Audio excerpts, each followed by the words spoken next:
This story is said to be based on a real incident. It happened to Ryan, a college student who worked part-time as a pizza delivery driver at a small-town pizza shop. One winter night, around 1:10 a.m., Ryan was about to close the shop and go home when the phone suddenly rang. When he answered, a man spoke in a very low, strange voice and ordered 4 large pizzas. Ryan almost refused because the shop was already closed, but big orders usually meant good tips, and Ryan really needed money, so he quickly prepared the order and left for delivery. The address was far outside town, near an old forest road. The night was extremely quiet. As Ryan drove further, streetlights disappeared.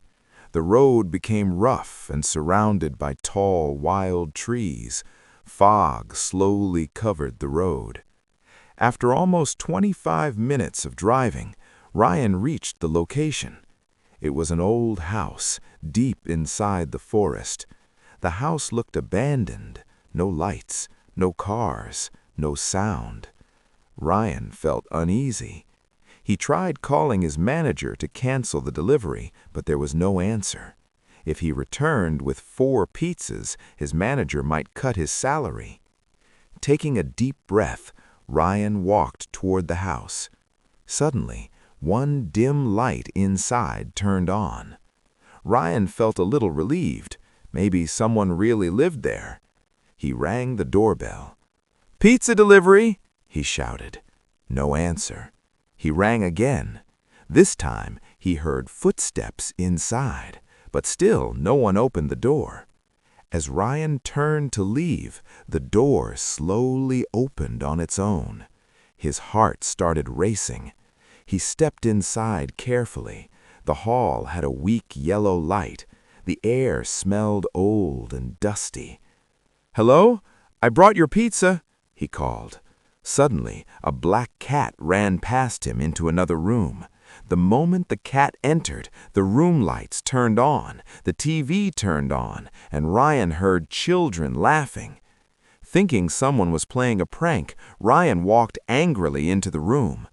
Inside, he saw 2 small girls sitting on a bed. They were staring at him without blinking. Ryan said, "I've been ringing the bell. Why didn't you open the door?" No response. They just kept staring. Ryan asked, "Is there an adult here? I need payment." Suddenly, their eyes turned completely white, and their silence turned into a slow, creepy laugh. Then both girls slowly pointed behind Ryan. Ryan slowly turned around and froze. A tall shadow of a woman was standing there. Ryan dropped the pizza boxes and ran outside toward his bike. As he started driving away, he looked back once. The woman and the 2 girls were standing at the house door, watching him leave. After driving a short distance, his bike started making strange noises, then suddenly stopped. The tire was flat. Ryan's hands started shaking. He called the police. While waiting, he checked his rearview mirror, and his blood turned cold. The woman and the 2 girls were standing right behind him. Ryan screamed, left his bike, and ran into the forest. He hid behind a huge tree, praying to survive. After a few minutes, he heard police sirens. Gathering courage, he ran back to the road. Police were already there, checking his bike. Ryan told them everything and took them to the house. But inside, police found nothing except a wild black cat. The next morning, Ryan learned something horrifying. That house had been abandoned for 3 years. A woman and her 2 daughters once lived there until they were murdered